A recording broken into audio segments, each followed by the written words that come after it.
Consumer sentiment, beginner series 309.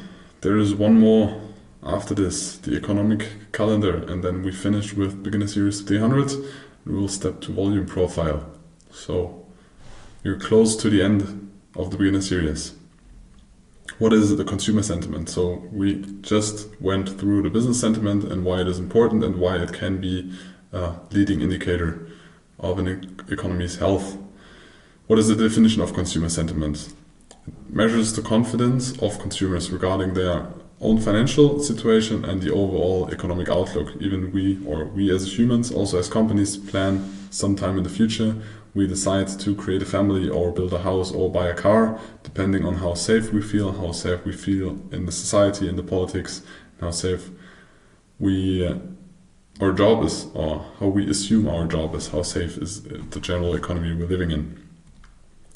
Why it matters? The consumer confidence impacts the spending habits, which drives economy growth, because if consumers don't spend, there are less people in the economy that consume, and for growth you need companies producing stuff but also selling stuff, because only producing does not create value. Maybe then you create products and services, but somebody needs to buy them.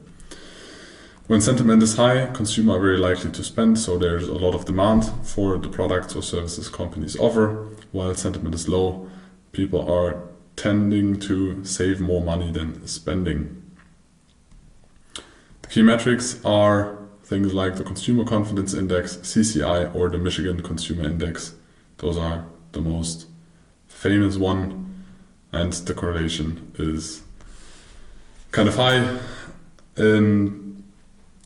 It's just a basic example we implemented here because we want to tell you it is not important where you get the data from. Of course, the source should be reliable, but there are tons of out there, and there is not the one special service you should use.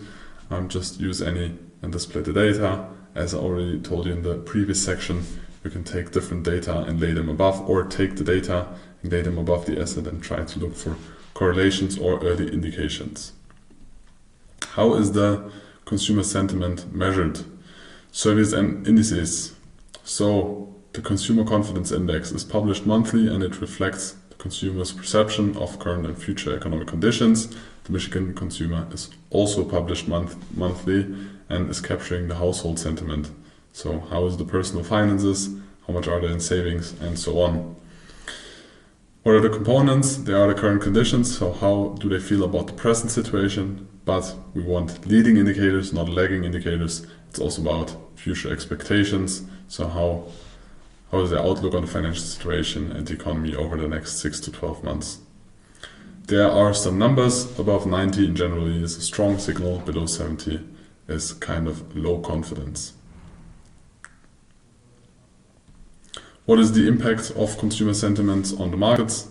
Positive sentiments grow or boost consumer spending and can lead to bullish market conditions or positive sentiment in general.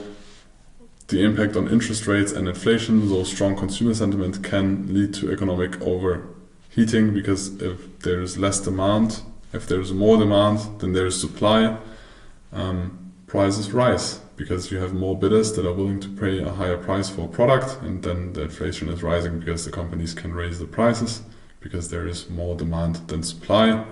So also in this case, when sentiment is too positive, central banks are likely to consider a rate hike to control inflation.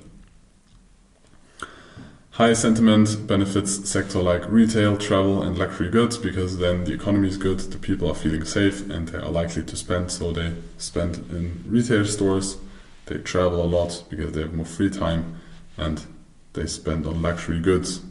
When sentiment is low, investors tend to go on the more safe side, so defensive sectors like utilities and healthcare, so the basic needs of human life or an economy, to invest more in those sectors. Good to know, very high correlation. You can build fundamental strategies only around this, where you have a look or check in what market cycle.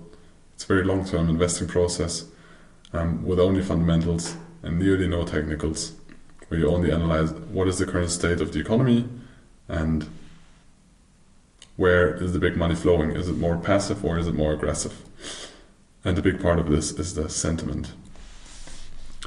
So here you can see the concerns, or an example of the data. University of Michigan. There are different concerns. I think since COVID, everybody of us had contact to inflation, or high interest rates. First inflation and then high interest rates. And people had biggest concern regarding homes. Second one was cars, and then the third one was durables. So with homes, because most people have credits, when interest rates rise, the payment for your credit is bigger, depending on the credit you have, but in a lot of times it is this case. Maybe, or very likely, this is the reason why there was such a big scare in the people, or negative sentiment regarding inflation and rising interest rates. So, now you understood the basics about the consumer sentiment, and we will finish beginner series 300 with the economic calendar, which will be in your daily routine, most likely.